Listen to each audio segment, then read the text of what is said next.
The morning sun cast long shadows across the quiet streets of Windsor as Sergeant James Mitchell adjusted his ceremonial red tunic one final time.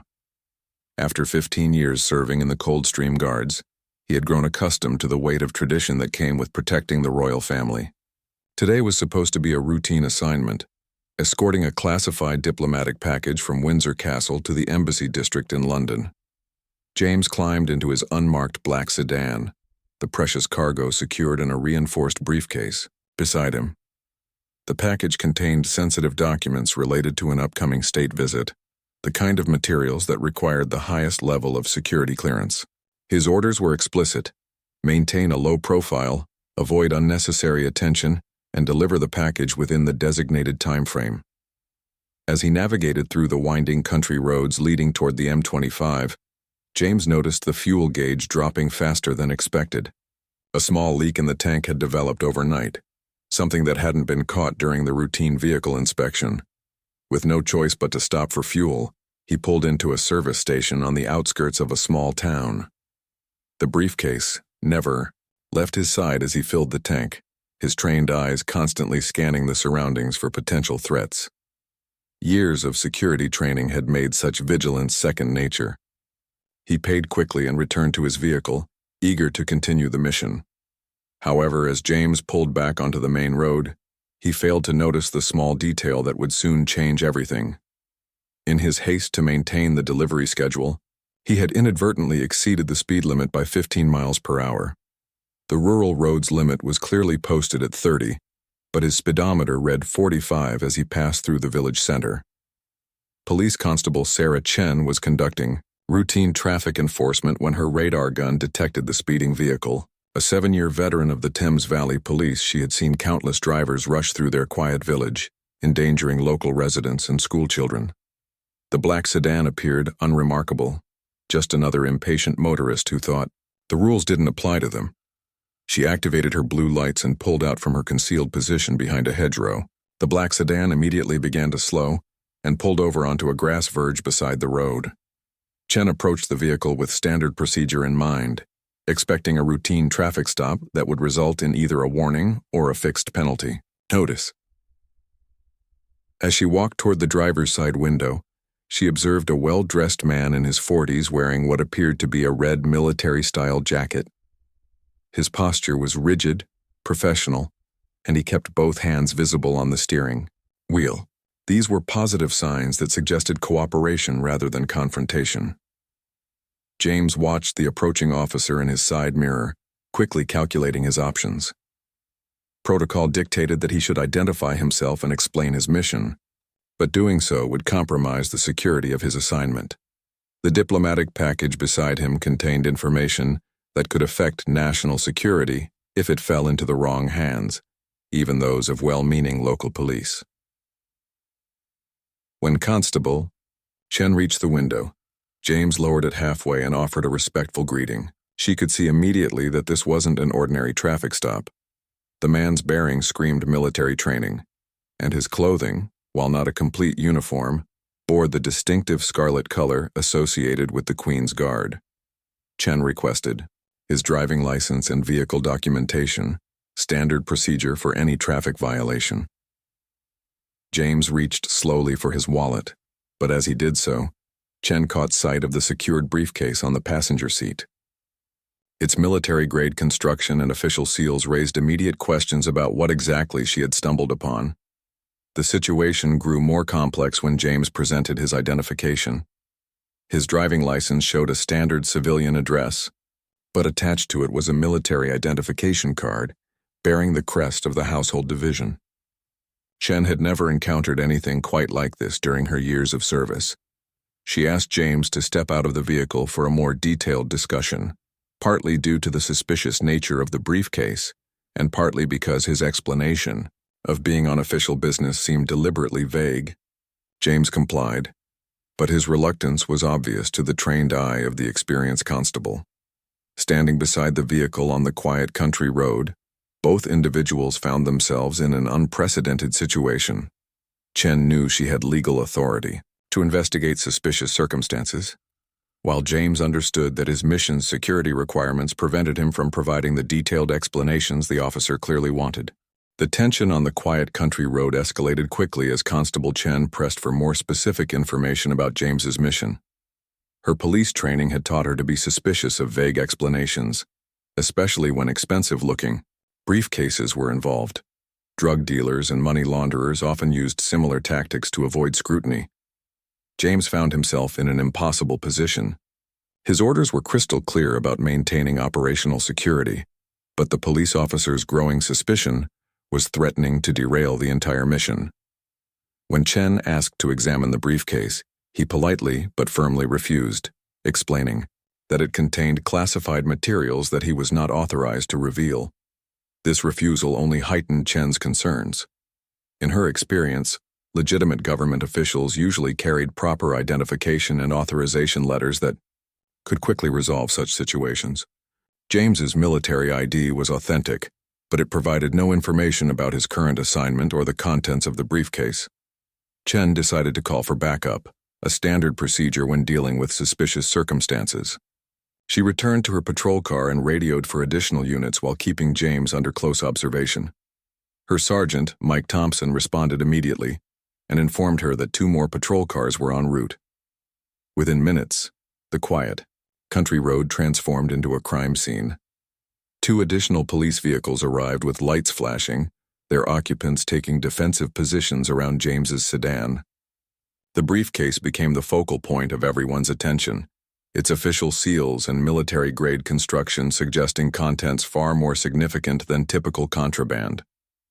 Sergeant Thompson took control of the situation, approaching James with the authority that came from 20 years of police service. He had dealt with everything from terrorist threats to international smuggling operations, and his instincts told him this was no ordinary traffic stop.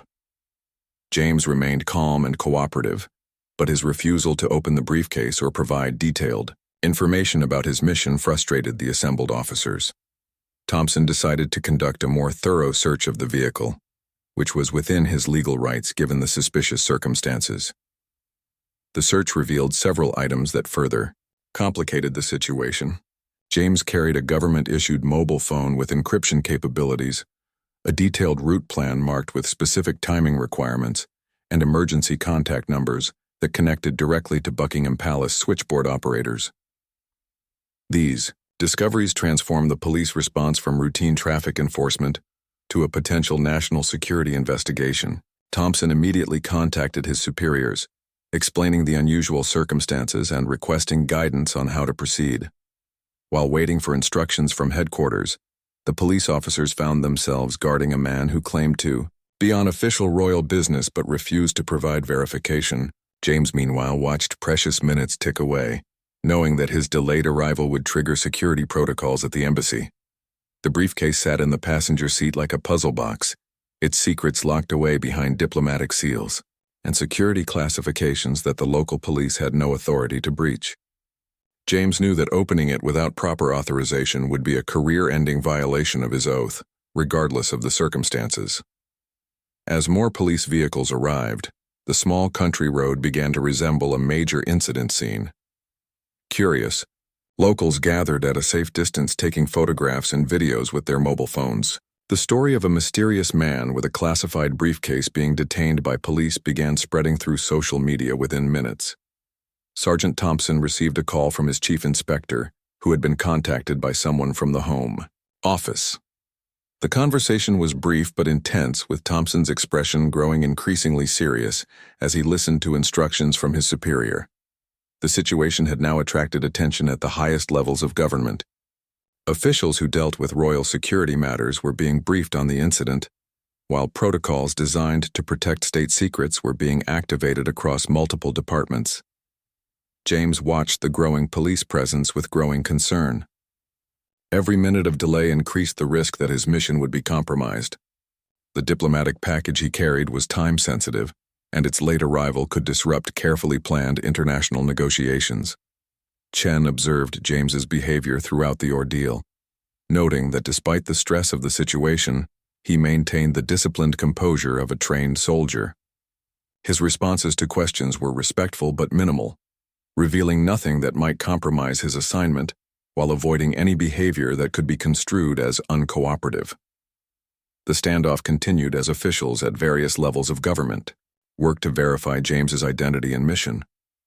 Phone calls flew between Windsor Castle, the Metropolitan Police, and the embassy that was expecting the diplomatic package. Each conversation added another layer of complexity to an already delicate situation. The situation reached a critical point when Sergeant Thompson received another call from headquarters. His chief inspector's tone had changed dramatically, carrying an urgency that suggested the matter had escalated far beyond a simple traffic violation. Someone with significant authority had begun making inquiries about the detained Royal Guard. James remained silent as he watched Thompson's expression shift from professional skepticism to obvious concern. The sergeant approached him with newfound caution, asking pointed questions about his regiment, his commanding officer, and the specific nature of his current assignment. Despite the mounting pressure, James could only repeat the same carefully worded responses he had given throughout the ordeal. His training had prepared him for interrogation scenarios, but nothing quite like being detained by his own country's police while carrying state secrets. The crowd of onlookers continued to grow as word spread through the small village. Local residents emerged from shops and homes, drawn by the unusual sight of multiple police vehicles surrounding a single black sedan. Several people recognized the distinctive red tunic worn by James, sparking whispered conversations about the Queen's Guard and what possible trouble one of them might be in. Chen found herself questioning whether they had made a serious mistake. The encrypted phone, the direct palace contact numbers, and the increasingly frantic calls from her superiors all suggested that James Mitchell might indeed be exactly who he claimed to be. However, her training demanded that she follow established procedures regardless of potential embarrassment. The diplomatic package continued to sit in the passenger seat, its contents unknown, but clearly significant enough to warrant the highest levels of security clearance. James glanced at his watch repeatedly, calculating how much longer he could delay before the mission would be considered compromised. At Windsor Castle, news of the incident had reached the private secretary's office. Protocol officers who managed the intricate logistics of royal security were scrambling to verify James's assignment and locate the authorization documents that would clear up the confusion. The bureaucratic wheels that normally moved with military precision were grinding against the urgent need for immediate resolution. Thompson received yet another call, this one requiring him to step away from the scene for a private conversation. When he returned, his demeanor had changed completely. The confident authority he had displayed earlier was replaced by visible anxiety as he realized the potential magnitude of their error. James observed the shift in atmosphere among the police officers. Their body language had changed from suspicious vigilance to uncomfortable uncertainty. Chen kept glancing between her sergeant and the detained guard, clearly sensing that the situation was not developing as anyone had expected. The breakthrough came when Thompson's radio crackled with a transmission from his control room. A representative from the royal household had finally been reached and was preparing to verify James's identity and mission status. However, this process would require several more minutes of bureaucratic navigation through security protocols designed to protect classified information. During this tense waiting period, James made a decision that would later be scrutinized by his superiors. He asked Thompson to contact a specific number at Household Cavalry headquarters, providing a code phrase that would immediately identify him as being on authorized business. This was a calculated risk that balanced mission security against the growing likelihood of mission failure due to delays. The phone call to Household Cavalry headquarters lasted less than 3 minutes, but its impact was immediate and dramatic. Thompson's expression shifted from uncertainty to alarm as he listened to whoever had answered James's emergency contact number. The conversation clearly involved someone with significant authority who was not pleased about the situation. "Wadi," Thompson ended the call. He immediately ordered his officers to step back from the vehicle. His next action was to approach James with what could only be described as an apology, though the exact words were chosen carefully to avoid admitting any wrongdoing on the part of the police. James accepted the apology with the same professional Composure he had maintained throughout the ordeal, but privately he was calculating the impact of the delay on his mission timeline. The diplomatic package had specific delivery requirements that were now in serious jeopardy. Chen watched the rapid change in dynamics with growing uneasiness. Her initial traffic stop for a simple speeding violation had somehow evolved into a diplomatic incident that was clearly being discussed at levels far above her pay grade. The assembled crowd of villagers sensed the shift in atmosphere as well. Police officers who had moments earlier been treating James as a potential criminal were now showing him obvious deference. Cameras continued to capture every moment of the unfolding drama, ensuring that the story would spread far beyond the boundaries of the small, rural community. As Thompson began making arrangements for James to continue his journey, neither man could have predicted what was about to happen next. The phone calls that had been made to verify James's identity had set in motion a response that would transform their roadside encounter into something far more significant than anyone present could have imagined. As James prepared to resume his journey, the distant rumble of heavy vehicles could be heard approaching from the direction of Windsor. The sound was distinctive, the deep, coordinated growl of military transport moving at speed. Sergeant Thompson paused in his conversation with James, both men turning toward the source of the increasingly loud engine noise. The first vehicle to appear around the bend was a Land Rover bearing the distinctive markings of the Household Division.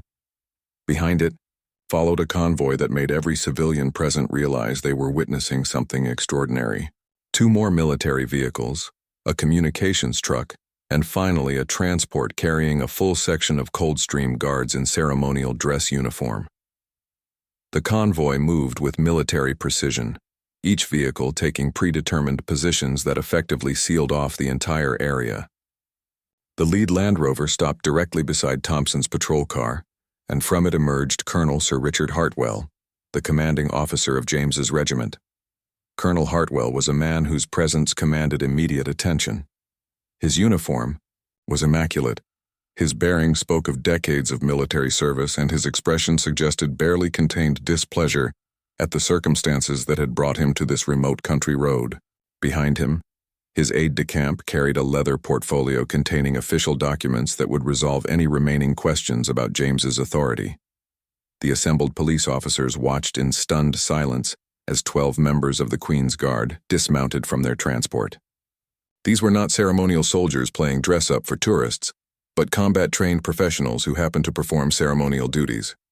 Their red tunics and bearskin caps created a surreal contrast against the rural English countryside. Thompson found himself face-to-face with a full colonel who clearly outranked anyone he had ever dealt with in his police career. Hartwell's first words were delivered with the crisp authority of a man accustomed to being obeyed without question, though his tone remained professionally courteous. The colonel's aide presented Thompson with a folder containing James's mission authorization, signed by officials whose names the sergeant recognized from newspaper headlines. The documents made clear that James Mitchell was acting under direct orders from the royal household, carrying materials classified at the highest levels of government. James remained at attention beside his vehicle as his commanding officer approached. The brief conversation between them was conducted in the formal manner of military protocol, but observers could sense the underlying tension. The delay had compromised mission timing, and explanations would be required at multiple levels of command. Chen watched the proceedings with growing awareness that her simple traffic stop had inadvertently interfered with matters of national importance. The presence of the full military escort made clear that James's mission involved far more than routine paperwork delivery. Colonel Hartwell turned his attention to the assembled police officers, his manner remaining professionally courteous despite the circumstances. He explained in carefully chosen words that Sergeant Mitchell was engaged in duties directly related to royal security, and that any further delays would have implications extending far beyond the immediate situation. The crowd of civilian onlookers had grown substantially, drawn by the extraordinary sight of the Queen's Guard assembled in full ceremonial dress on their quiet country road. Mobile phones captured every moment of the unprecedented scene, ensuring that images and videos would soon appear across social media platforms worldwide. Thompson realized that his routine traffic enforcement had accidentally intersected with the invisible machinery of royal protection that normally operated far from public view. The briefcase that had aroused his suspicions contained materials whose security classification exceeded his clearance level by several degrees. Hartwell's aide coordinated with the police to ensure that James could continue his mission without further interference. However, the colonel made clear that the incident would require a full report and investigation to determine how such a security breach had occurred. The military convoy had transformed the quiet rural road into something resembling a state occasion. Villagers who had emerged to investigate the initial police activity now found themselves witnessing a display of royal ceremonial that few civilians ever see outside of official events. James finally received permission to resume his journey, but not before Colonel Hartwell assigned 2 of his men to escort the diplomatic package to its destination. The security breach, however inadvertent, had elevated the mission's risk assessment and required additional protective measures. Chen found herself shaking hands with the colonel, who thanked her for her diligence while diplomatically avoiding any criticism of her actions. His words were chosen to acknowledge her professionalism while making clear that the matter was now beyond local police jurisdiction. The 12 guards formed up in perfect formation, their ceremonial discipline creating an impressive display that seemed almost theatrical against the backdrop of the English countryside. Yet everyone present understood that beneath the pageantry lay serious professionals who took their duties to the crown with absolute seriousness. As preparations were made for departure, Thompson received a final call from his chief inspector. The conversation was brief, but its tone suggested that written reports would be required and that the incident would be reviewed at levels far above the local constabulary.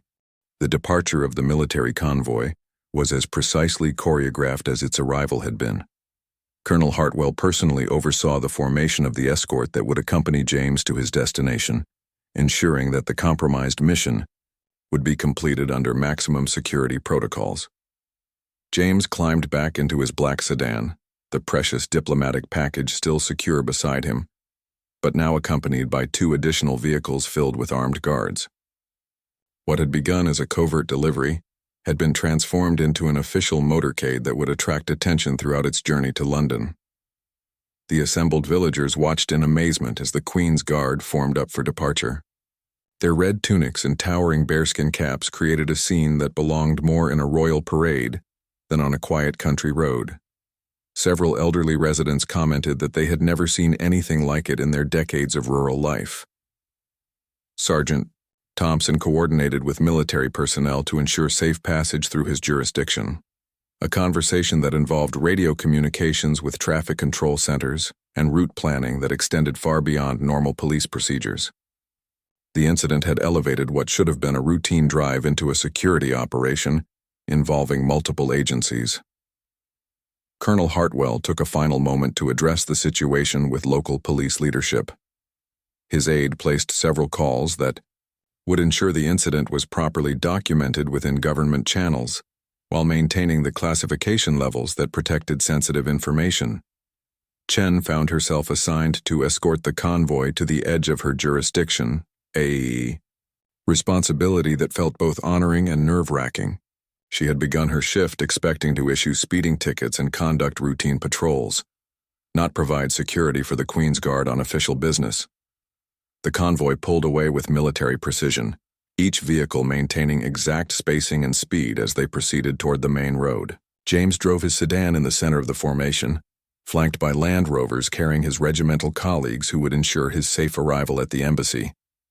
Local residents continued to gather along the route, many having received word through social media about the extraordinary events unfolding in their normally quiet community. The sight of the Queen's Guard traveling through their village would become a story passed down through generations of local families. Thompson watched the convoy disappear around a bend in the road, already anticipating the paperwork and inquiries that would follow. His routine traffic stop had somehow escalated into an incident involving the royal household, military command, and various government agencies whose existence he had only vaguely known about. The aftermath of the incident began immediately, with phone calls from supervisors, requests for detailed reports and instructions about maintaining confidentiality regarding certain aspects of what had occurred. Thompson realized that he had inadvertently glimpsed the normally invisible security apparatus that protected state secrets.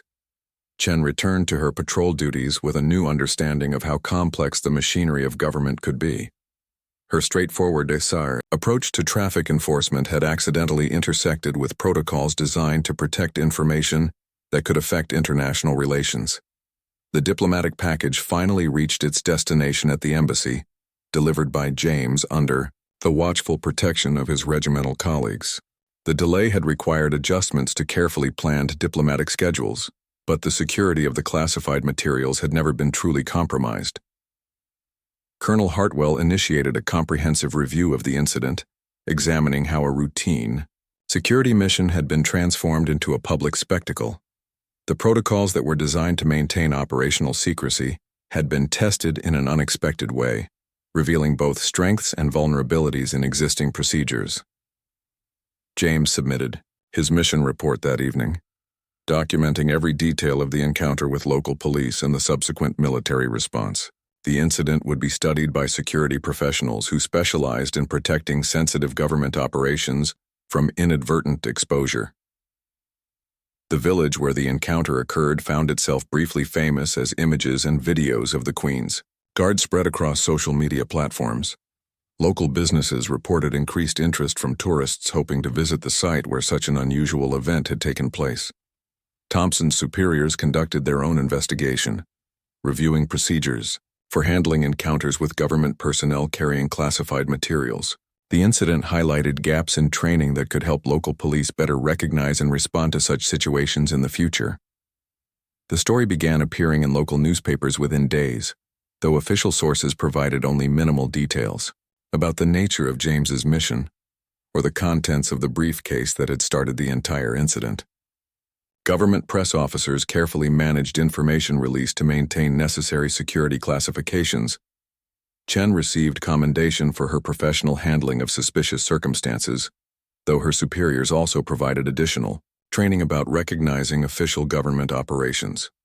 The balance between security vigilance and operational discretion proved more complex than standard police procedures typically addressed. 3 weeks after the incident, the ripple effects continued to spread through various levels of government and military command. James Mitchell found himself at the center of a comprehensive security review that examined every aspect of how classified missions intersected with civilian law enforcement. The incident had revealed unexpected vulnerabilities in the normally seamless coordination between royal security and local police forces. Officials who had spent decades perfecting protocols for protecting state secrets discovered that their systems had never adequately addressed the scenario of a royal guard being detained during an official mission. James received a formal commendation for maintaining operational security under difficult circumstances, but the review also highlighted the need for better identification procedures that could resolve such situations more quickly. The balance between security and efficiency proved more delicate than previous protocols had recognized. Colonel Hartwell submitted recommendations that would change how future diplomatic missions were conducted. The visibility created by the Isa roadside confrontation had demonstrated that even routine security operations could become public spectacles in an age of social media and instant communication. Sergeant Thompson participated in new training programs designed to help local police recognize and respond appropriately to government personnel engaged in classified activities. His professional handling of the situation had been exemplary, but the incident showed that existing procedures needed enhancement. The village where the encounter occurred embraced its brief moment of fame, with local historians documenting the day when the Queen's Guard appeared on their quiet country road. The incident became part of community lore, told and retold at local gatherings, with each version adding slightly more dramatic flourishes. Chen continued her patrol duties with enhanced awareness of how complex her seemingly straightforward job could become. The training she received after the incident included protocols for handling encounters with military personnel, diplomatic couriers, and other government officials whose work intersected with civilian law enforcement.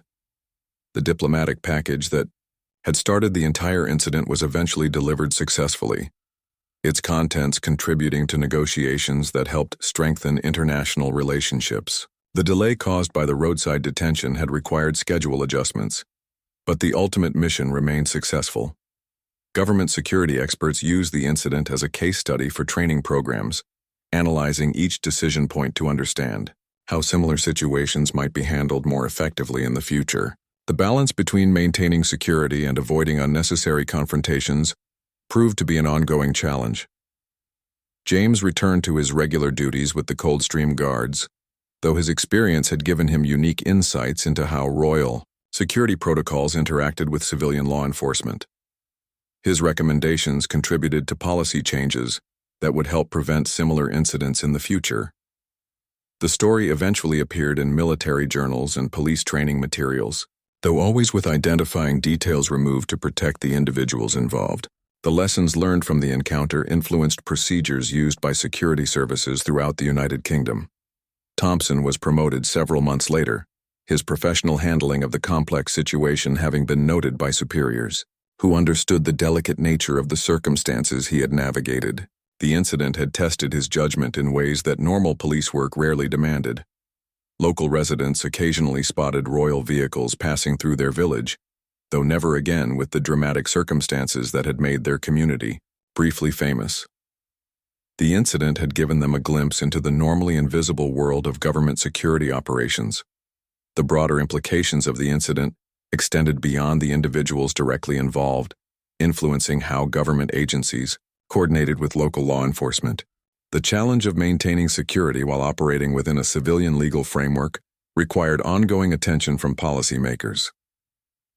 Years later, when James had retired from active service and Thompson had risen to senior police leadership, both men would occasionally reflect on their unexpected encounter on that quiet country road. The incident had demonstrated how quickly routine situations could escalate into matters of national importance. The village pub where locals gathered to discuss the day's events eventually displayed newspaper clippings about the incident, though the full story of what James had been carrying in that classified briefcase remained a mystery that added to the legend of their brief brush with royal intrigue.